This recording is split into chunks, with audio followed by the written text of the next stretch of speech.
اہل بیت اطہار کی محبت سے ایمان پر انسان کا خاتمہ ہوتا ہے۔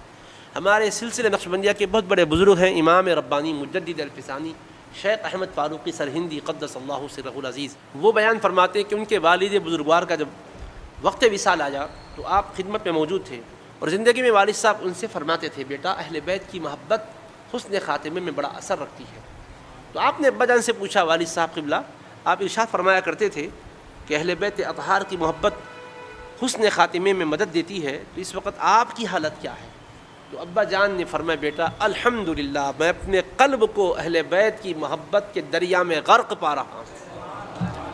اسی باعث اللہ کی عنایات نازل ہو رہی ہے، مہربانی اللہ فرما رہا ہے، تو ان کی محبت سے خاتمہ ایمان پر ہوتا ہے۔ اس لیے امام ربانی مجدد الفسانی رحمۃ اللہ علیہ نے شیخ سعدی کا پھر یہ شعر بھی لکھا، الہی بحق بنی فاطمہ کہ برقول ایماں کنی خاتمہ، اگر دعوتم رد کنی ور قبول منو دست و دامان آل رسول، کہ اے اللہ الہی بحق بنی فاطمہ سید کائنات فاطمہ الزہرا کی اولاد کے صدقے میں ایمان پر میرا خاتمہ فرما، کہ برقول ایماں کنی خاتمہ، اگر دعوتم رد کنی ور قبول، اگر میری دعا کو تو رد کرے یا قبول فرمائے میرے مولا، مگر بات یہ ہے کہ منو دست و دامان آل رسول، میرے ہاتھ میں آل رسول کا دامان ہے، کیا میرے اللہ تو میری دعا کو رد فرما دے گا؟ ان کے صدقے میں یقیناً رد نہیں فرمائے گا، ایمان پر خاتمہ فرمانا۔